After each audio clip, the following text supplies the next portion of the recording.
Tumalo Art Farm, where creativity blossoms. I founded the art farm on the belief that everybody is an artist in some way, but most people just haven't given themselves the time and the means to explore their artistic voice.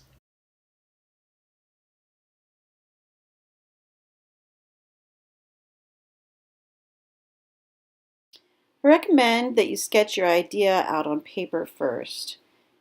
Choose a simple but big, fat, bold design. The carving that we'll do on the printmaking plate will add some texture and interest.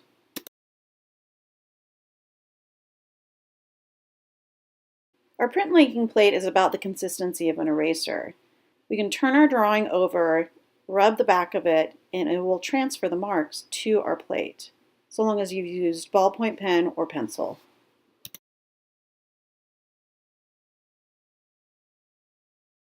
You can open up the back of the gouge and you'll see several options for the shape and size of your nib.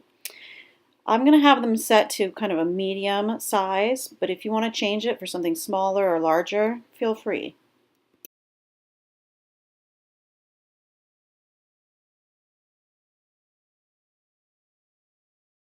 You want to make sure that your flesh is out of the path of the blade. Keep your fingers behind the gouge. I like to carve with kind of a scooping motion, sliding in, down, and up.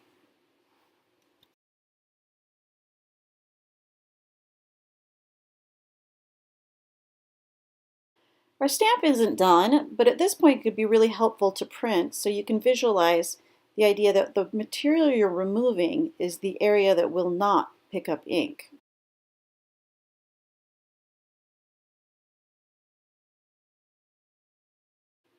But having a little ink on your plate will also help you to decide what's your positive and negative space and figure out where you want to continue to remove material.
I've chosen a brand of liquid latex that's really good for beginners because it dries quickly and it's easy to control. It doesn't flow all over the place, but it does leave just a little bit of residue. So if you're already confident with watercolors, you can skip this part.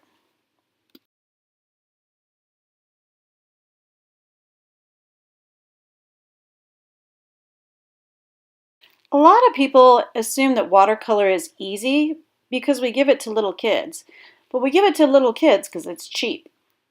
Watercolor is actually very difficult to control.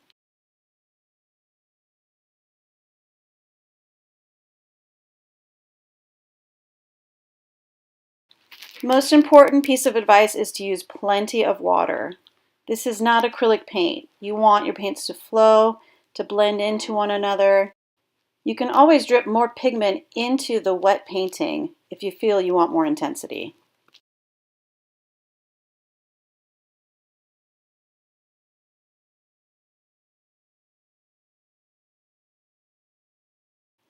While your painting is still wet, you can sprinkle a little bit of salt on it.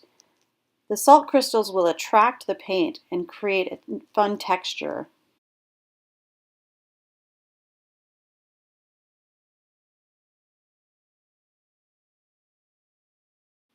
You may even want to do this last step at home to be absolutely sure that the resist is and the paint are completely dry. Simply going to rub my fingers over the resist, creating some friction that will peel up the liquid latex like little gobs of erasers.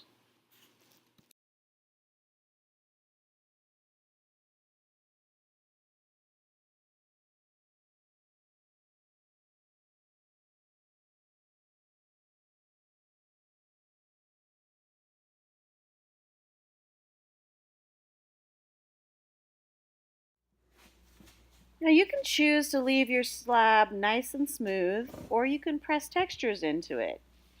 I've already pressed juniper bark into one of my slabs, and now I'm just taking a rock I found on the farm and pressing it into that surface.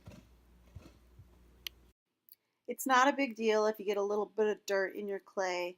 When it gets fired, that will all burn away. You can see how simple it is to add texture while the slab is still flat before it becomes a bowl. And then I'm going to decide whether I want that on the inside of my bowl. I would leave it this way, or if I want it on the outside, flip that slab over.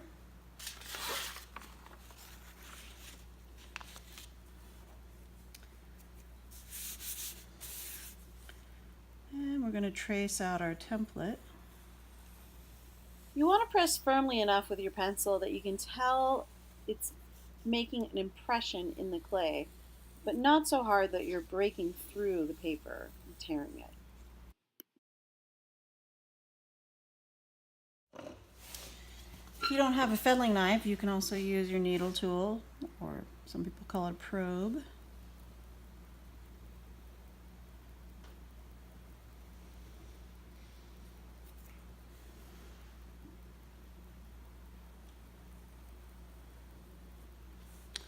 What a little trick, instead of looking where your tool is, look at where you're going, and you'll do a better job of tracing out your lines.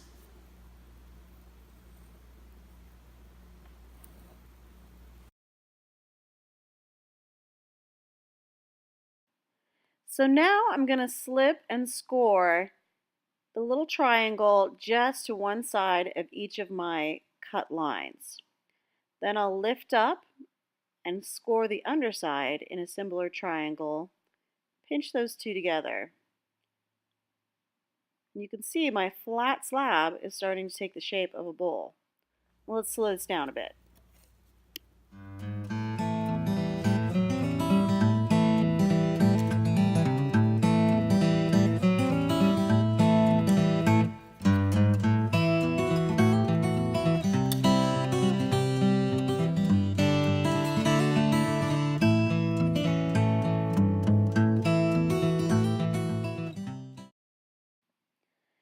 Then I'm just going to use my finger to press the clay from one corner to the other, kind of connecting those seams so I'm sure I have a nice flat base. I'll gently work my fingers around, kind of pinching the bowl anywhere where I think it's out of shape. And then I'll spend quite a bit of time using a rubber rib and my fingertips and other tools just to kind of clean up where I slipped and scored.